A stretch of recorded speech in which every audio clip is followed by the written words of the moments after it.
Good evening, everyone. On behalf of Caregiver Saathi, it gives me immense pleasure to welcome a very, very dear friend, a wonderful human being, and a great buddy amongst on this platform today. It's my great privilege to welcome Malathi Rao. Malathi is based in Bangalore, sorry. Malathi is based in Bangalore. And I've known her for almost about 8 to 10 years. And we've had a great association. And here she is. She's going to talk about herself and her caregiving experience. Over to you, Malathi. Our audience, please, our audience would like to know a little about you, Malathi. Sure.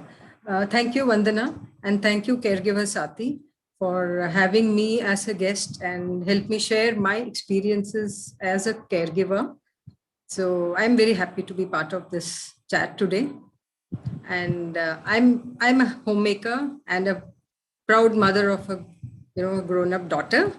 And I've been involved in different roles at different times as a caregiver, about which I would be talking today. And thank you.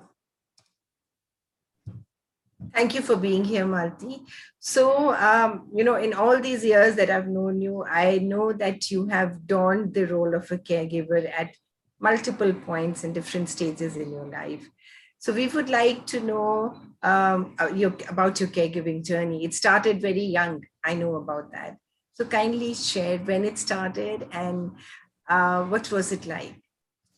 I would like to begin about 20 years back. I've had different trysts with being a caregiver.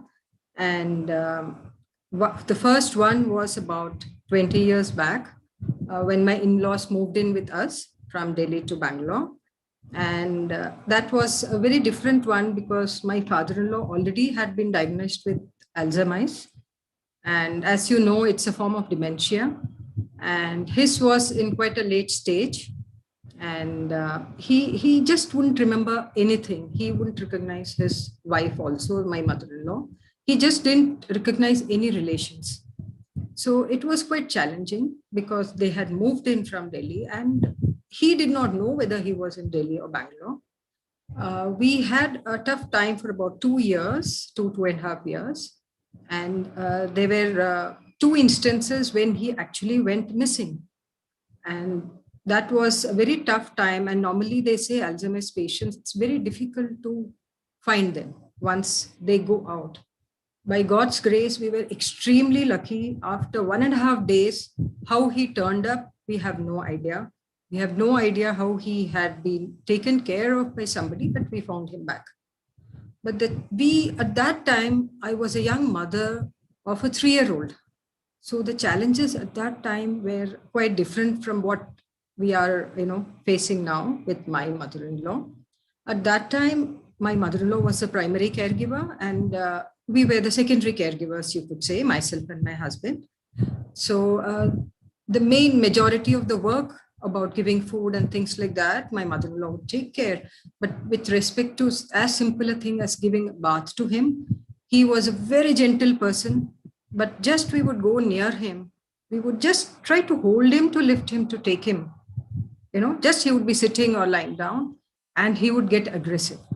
We 3 of us, he was 82, and we 3 of us, my mother-in-law, my husband and myself, we had to hold him and move him to the bathroom. So it was quite challenging because having my daughter at that age, she would be inside, she would be calling, she would be understanding. And this would be, an everyday affair.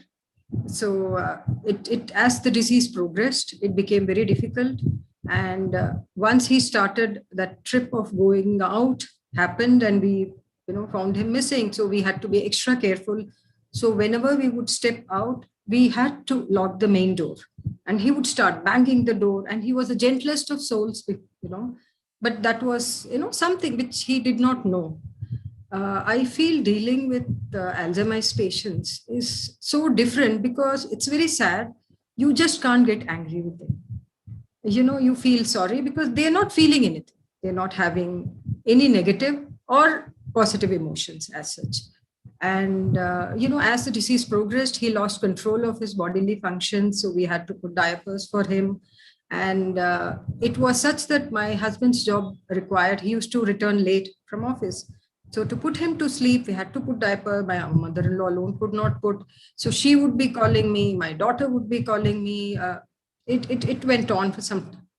It was quite challenging. But and as the disease progresses, I tell you, it's very sad. And you feel very sad for the person close to you undergoing so much. And you just can't tell that person, explain anything. So it was quite a challenging. Must have been so tough for you, Malathi, and especially, for your mother-in-law also being the primary caregiver. And I can't imagine how scary it must have been when he walked out. I mean, having your loved one just walk out and not knowing, my God, it must have been so tough on you. And those 3 days when he went missing, about 2 days, I would say, he had gone missing in the morning. And we have realized it, you would not believe, in a span of 10 minutes, because he would always be, under our watch. And we realized in a short span, when my mother-in-law came out to have tea, the door was open and he had walked out. We were on the 8th floor, and he has never taken a lift before. He's always lived in an independent house in Delhi. He has climbed all the 8 floors. He was 82. He was fit and fine. He has just walked down, and in 10 minutes, we realized, we went out, we could not catch him. Then you realize how difficult it is, because there are lanes and lanes around wherever you live. Maybe you're searching in one lane and, he's in another, like they show in the movies probably, So we have searched, and I had to be at home because I had this daughter of mine taking care.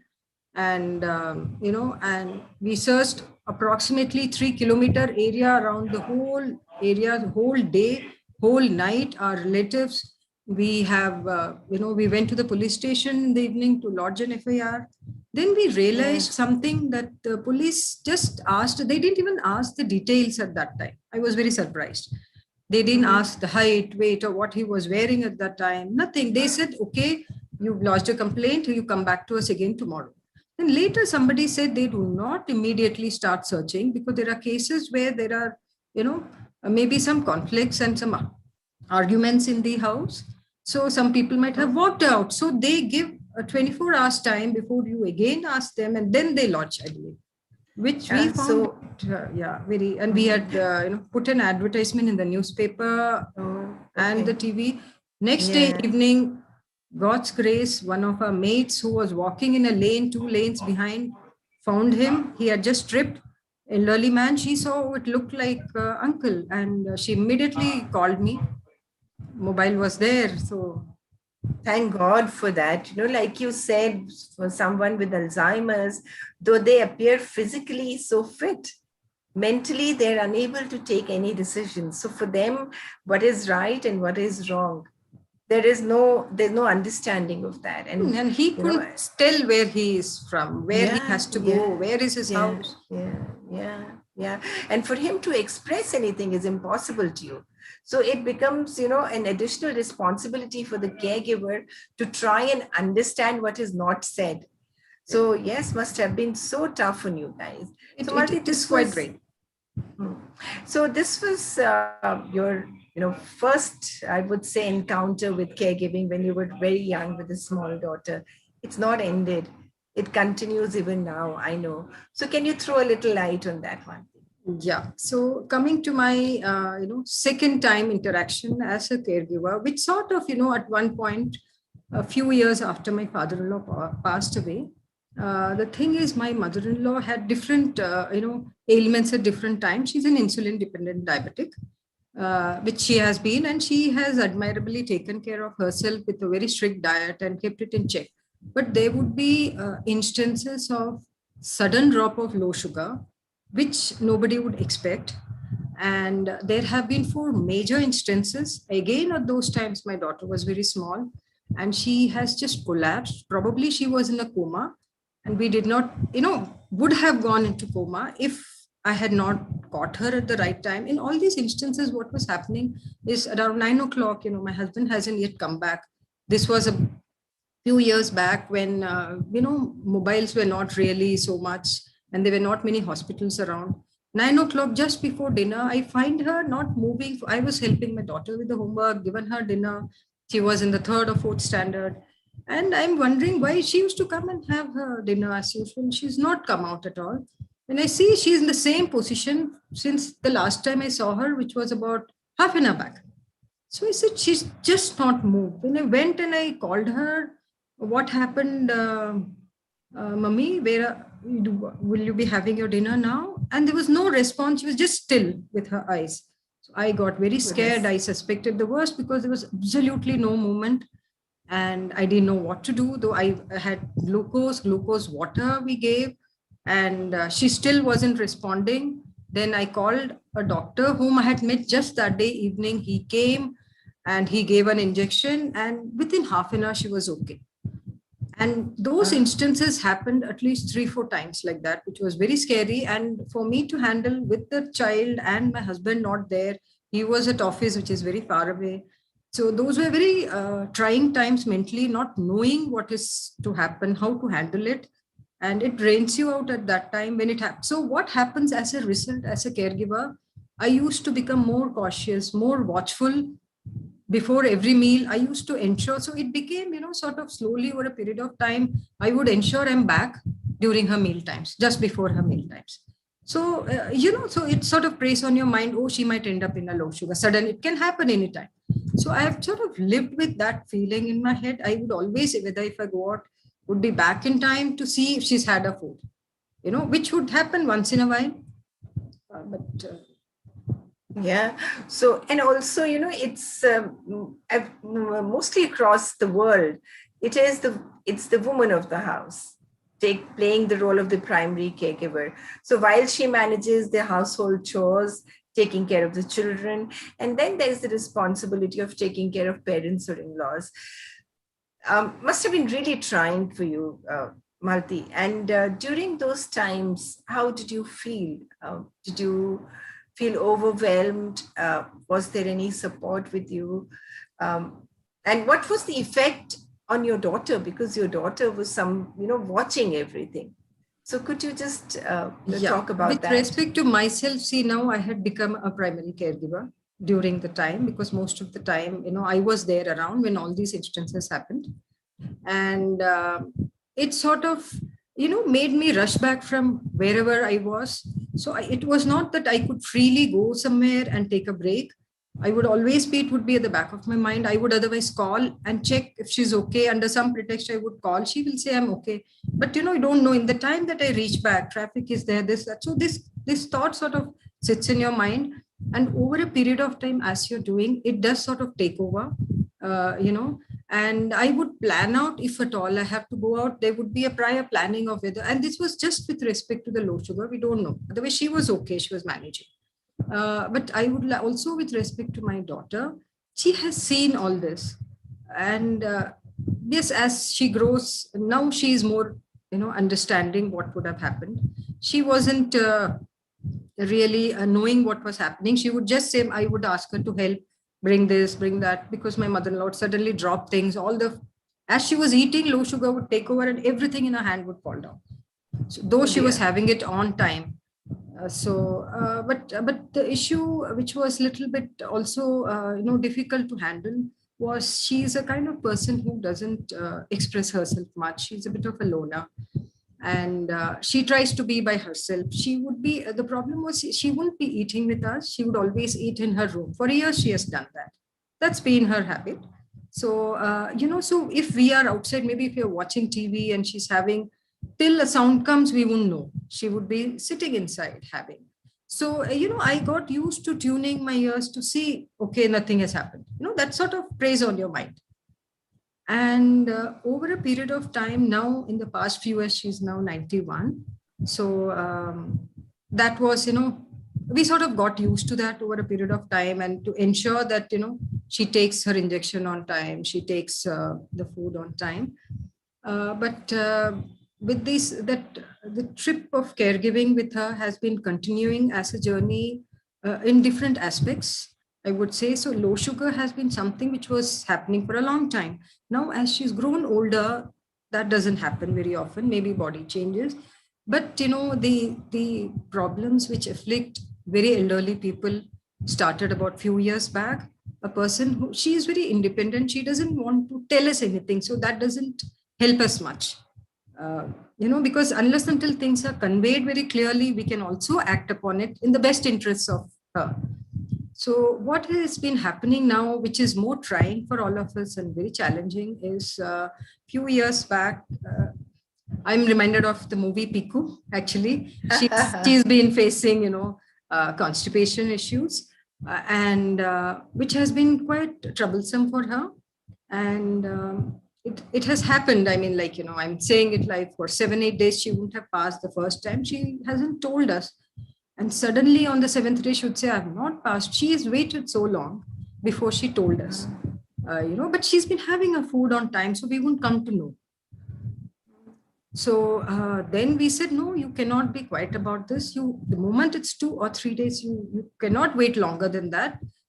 It has to be expelled. You must let us know.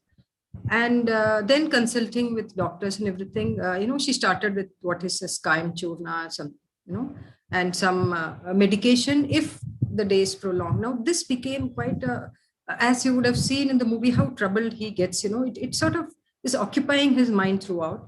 It was the same with her, because the day she would take the medicine, sometimes, not always, it would be uncontrollably, it would come out. And the first time it happened, she got quite troubled because the room was a mess. And we had gone out, we came back, and we smelled something, we went, and it was quite a big mess. But she wasn't willing to let us know. So what she had tried was, this is just few years back, she was 85 plus already, and becoming more frail also. She somehow didn't, because she's not somebody who communicates much. She likes to be on her own in her room. She didn't want us to know about what had happened. So she has herself tried to take out her clothes from inside, pour water, and clean out the rooms. God. And what had happened is, see, that's quite an age for her to be doing all that. She fell. She had hurt herself. She was lying down when she came in the bathroom, half prone. It was very scary. And we got panicky because she had hit herself and there was blood on. And it was, just had to see that day. It was quite scary. And we had to rush her to the hospital. But it turned out, see, luckily with, it's God's grace that her body system is very strong. And even though she'd fallen and blood had come, doctor checked, there was nothing much. It was just, minor hit. But then we explained to her that you are supposed to let us know. You do not worry about what has happened. It is common. It happens for elderly people. Absolutely. You must let us know so that you don't please get down to doing all this work. We'll get that done. But you are supposed to. But the problem is, since, and by nature, she really doesn't talk to us much. She's happy on her own, in her own room. And so it becomes more difficult, because next time, though she would say, nahi bataungi main aage, but next again, a month later, something similar would happen. And she would again be trying to clean and she would have fallen. Oh dear. And you know what, Malathi, actually, my heart goes out to her also, because for a person, something like this is their dignity being compromised. And also for you people, because of the lack of communication between, you and her inability to express, or the desire to not speak to you, makes it so difficult for you and Manmohan as caregivers to understand what she goes through, because until unless you can read the physical symptoms, or you can read the non-verbal language, the non-verbal symptoms, but you can't know exactly what goes on inside her till she expresses it. So yes, I feel you also as much as I feel her, but that's not where it's stopped. I know presently also there are many challenges. She's a wonderful human being, and you're a wonderful, daughter-in-law, and Manmohan is a wonderful son. But there are challenges that still continue. So can you talk us through those also, Yeah. Malti? So that problem was continuing, and what had happened over a period of last 1 year, there were many instances of her falling down, and we realized that her mobility and her balance was going. So initially, we got her a stick, and in spite of the stick, she would forget. She started falling. Then we got her the walker, and we said, with the walker, you move around.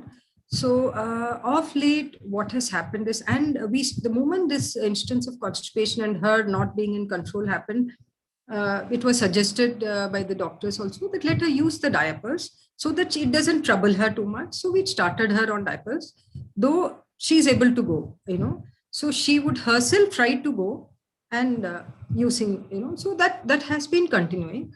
But what has happened is over the period of last 2 years before COVID, her mobility has decreased quite a lot. Even with the walker, now the problem is even with holding the walker when she stands up, she sort of totters and she has been, falling in spite of that. So it further sort of, our movements are really restricted quite a lot. I'm there at home most of the time, and now anyway, COVID, everybody is there at home. Yeah. So, but the thing is now we do take her whenever she has to go to the washroom. She's otherwise very sharp. Her memory is very good, but she cannot do anything much. So, yeah, and that's also, she's aging, so the body Yes. is deteriorating. It's the way of life. She's frail. Yeah. And I also know that you've restricted yourself in many ways because of the lockdown. Anyways, you're home. But I know that there are so many times that you haven't been able to go out, meet with friends because she's there and you don't want to leave her alone. So it is tough as a caregiver. So I know there has been one more caregiving experience that you have been, in fact, I would say, yes, that you would like to share with us about your uncle. So what is that, Malati? Because that's also very different from the two that you've told us about. Yeah, very true. See, these are kind of instances which probably people do face as family members with their elderly people at home. And it always helps if the person being taken care of is more communicative. We can provide more and more, fulfilling care to them as well as us also. This third instance, which I would actually like to coin a term called emotional caregiving. It's not that I'm doing anything physically. This my uncle who lives a little bit away from our locality. He's 94, and he's a very admirable person at this age. The kind of positivity which he exudes, and the way he's been taking care of himself, it's a very different experience. He's on his own. His children are not in town, and one is in USA, another is in Delhi, and they all want to take him and be with him. But he's such an independent person, and he refuses. As he says, I'm okay, I'm doing fine, I'm going to hit a century, so I'm doing fine, and he is managing well. But we know there are some problems because anything at that age, he's also frail. So this kind of emotional caregiving, by that, what I meant is that I keep in touch with him. Now, because of COVID, I'm not able to visit him frequently. Otherwise, I would visit him, as much as possible and try to see that, he's happy. In fact, he inspires us to be looking at life the way he has managed at his age. And what happens is his children and myself, we sort of plan out and try to see, because he doesn't want any situation which would make him move out and go out and lose his independence. So it's like a chess game with him. We plan out something, and we don't let him know that we are in touch. Otherwise, he will, it strikes him and he'll get away. He'll come out with reasons. But it's been admirable. He's been managing. But the emotional part of it is he's sort of dependent on me. For me being here, he tells his children, I don't want to come. Malati is there for me. If I want anything, I'll call her. So I know she'll come. So you people don't worry. So Yeah, that puts, I feel a big responsibility on me. So I true. have to keep in touch. And since he's very sharp and guesses things very fast, so, if we have to make him take vaccination, we had to plan out and make Yeah. sure that he doesn't feel being pushed. He's going because on his own. We tell him he has his physical challenges, like, it's a little hard of hearing, cannot see things clearly. He's slow with his walk and gait, but he doesn't see any of that as limiting, Mm. And which is, yeah, and while we were discussing about him, I remember you telling me that in spite of the COVID restriction, he still insists on going out, doing his, chores by himself. Tell us more about that, Malti, because there are a lot of people, and in fact, for me also, my mother-in-law is 88, but she insists that she wants to do everything by herself, and for us, that's a huge. It's frightening. It's worrisome, and it keeps us on tenterhooks. Oh, what if she picks up the infection? So talk us, through that also, Malti, because I think that is something which most of the caregivers to parents would be facing during COVID times. yeah, especially if they are not with us. We feel at night or during the daytime, if anything happens during the lockdown, it was tough because we were all calling him every other day. And he would get, little irritated that why all of you are going on calling. Like, he says, you people are unnecessarily worried. He says, you should learn to handle things. Do not worry, what has to happen will happen. My age, I have enjoyed my life, nothing is going to happen. He has a very, very positive outlook on the way, and I think we need to pick up those kind of cues for ourselves also. It's a learning experience, and also, like, he has been going out, he says I'm careful, and I have seen he gets back, I've seen the Bengal famine, I've seen that time, and things will become okay. See, even now, people of our age are worried, panicky, but a person like him, he says, these things have happened before, it will become okay. So he's clear, it is not, troubling him to an extent. He says, be practical, follow the guidelines, leave it, Yeah. which is true, but he's Yeah. practically following it. Yeah. And so, through you, we can actually share this with the other caregivers also. Yes, we have aged parents and we have aged family members living with us. We need to give them space too, because all the time telling them that you do this, you do that, it suffocates them, and it gets too overwhelming for us also. So I think that's a very good suggestion that uncle gives to everyone, that yes, I can manage on my own because I've seen it and I'm following protocols. So as caregivers, we should not overstress about it. So thank you for sharing that, Malti. Now I'm coming to a very essential question, Malti. Being a caregiver for so long, I'm sure there are times where you felt overwhelmed, you felt overburdened, and I'm sure there are times when you've said, oof, I can't do it anymore. What have you done to take care of yourselves, Malti? Do you have a support system, or there are ways that you take a little time off from the responsibility of caregiving? Yes, glad you asked that question. Having, people probably undergo caregiving for some time and maybe then they get some relief due to different things. In my case, it's sort of continued with little dips, but it's always been there. It does get overwhelming at times. But two pillars of my strength, I have my husband and my daughter. They've been strong pillars. And of course, my husband also is the primary caregiver with respect to my mother-in-law right now. But during the earlier times, when he's not there, whole day I was there. But his personality, since he's there, he's a little bit of a more cool kind of a person who takes things. You can do as much as you can, you know, and then let go, let things happen. Nothing is going to happen. Do not worry that something else will happen. See, we are worried because we have seen things happening, so we get to tend to worry, what if something more happens and how do we manage? So men by default also a little more probably, less they take it onto their heads. Yeah. So, and my daughter, as she's grown, as she's seen me, because I have also had my own health challenges with all these things. Yes. So those times have been extremely trying times, with which, I just had this word that this too shall pass. So I have passed over all that.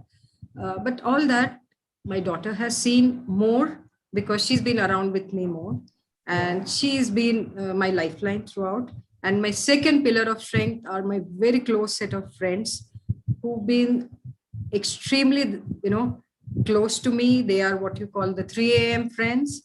And I can unburden myself with them and talk to them. And you being one of them, Vandana, it's been, I've shared so many times things with you. So it's been, but for my friends and my husband and daughter, it would have been very difficult without their positive support. And it's been very good with my friends. It has been too good. Yeah. So yes, you have Sathis and your friends. I know the crazy group of gals that you that are around you. I'm sure you're grateful for them, Malathi. Any message that you would like to give out to the caregivers? But before that, before we end the session and before you share the message, share some funny moments like the Pico moment. I think the Pico moment is where I think all Universal. caregivers, it's a universal issue that all of us at our ages face with our respective parents. So any other moment that you would like to share with us? I mean, maybe I do not know whether it's funny to be talking on public media, but what happens is, as much as they shown in the movie, something, it was, I think the movie brought out that issue out, and generally we grow up not talking about these issues. We just don't talk about it openly, right? Even at home, normally people don't really, come out. But when these issues crop up, and like with my mother-in-law, she was taken in so much. She would be every time, have you gone? She would start describing, utna gaya, abhi thoda gaya, abhi zyada gaya. And I'd say, please, no, we're not asking about the description. Please let us know whether cleared your bubbles or not. So, and she would be very serious about it. So that, because that was heavy on her mind. And absolutely. So there were moments like this which used to happen. And something more funny would be happening with my uncle also, who would be laughing off everything. And we call him our Raja kind, who he's bindas basically, and he says, you people don't have to, I know how I can manage, and be cool. He gives his advice actually very nicely, and the way he manages, he talks to everybody, gets his work done the way he wants, and he's happy. So we want him to be happy, don't want to push him, because not many people live to that age and are positive, and he's lucky to be in reasonably good health, and doesn't complain about the problems which he has. And as you asked me about one more point which I wanted to tell about de-stressing, I have my friends and my family. I do yoga. I think people should do yoga at some time, including of pranayama. It's a big de-stressor. And I do regular walks, be in the nature. I feel that really helps. And for me personally, just watching the sunrise, about it, just watching the sunrise and the sunset just uplifts the mood, saying this is a new day. It's Absolutely. A new day, start the new day. The sun has set the previous day, start it off in the best possible way. And that keeps us going. And I think it's a simple thing which happens every day, but I think that teaches us a big lesson. And that definitely helps me. Those small moments help me de-stress a lot. And I do a little bit of gardening. So, and my chats with my friends are big de-stressors. Yes, I know. So yes. My message, which, So I was going to say about your uncle that he's actually he lives life king size. Yes. And message to the caregivers, Malathi. Yeah, my from what I have experienced, my message is, when it gets too overwhelming for you, when you feel it, do reach out. Do reach out to some kind of a support system. Either you have a develop a support system, in fact, I would say, with your friends or your family. Sometimes, family is busy in their own activities. Husbands have to go to office. Even you are probably going to the office. But outside of that, make time for meeting your own friends, your pals, talk to them, and have a close set of people with whom you can confide in, express your things, who do not judge you. You have to develop that relationship over a period of time. That is a big thing. And the major problem I feel is, compared to earlier times when there was a joint family system, work used to be distributed, caregiving was distributed, probably they did not face it. Now we are all in nuclear families. So what happens? Single or two people get taken in by all the load. So please reach out, take up some kind of an activity, take a break, approach an agency or something which can help take care of the person also, if possible. Like, there are agencies like Nightingales. Take a break, and there is nothing wrong. Do not feel guilty. There is only so much as a human you can do for another human. So please do that, and reach out. Do not get so taken in. That main important thing is, as much as you are a caregiver to the person, you have to be doing self-care for yourself also. Very Very important. well said. Very well said, Malti. Like I say, every time I conduct a session like this, I say self-preservation is very important. So Malti has shared a caregiving journey with us, different challenges at different points in a time with different people. I'm sure people have picked up a lot of good points from our conversation today. And also, Malti has a set of close friends around her. She has a support system. She's developed hobbies. Not everybody has friends and sathis to reach out to. We at Caregiver Saathi will be your sathi. So if anyone listening to this does not have a sathi, please reach out to us. We'll be happy to put an arm around you and walk with you through your caregiving journey. Thank you, Malti, for all that you've shared with us. And thank you for being the wonderful person that you are. On behalf of Caregiver Saathi, our gratitude and namaste. Thank you, Vandana, for helping me share this journey with you. I hope it benefits whoever is watching in some way. Yeah. Thank you. Thank you. Bye-bye.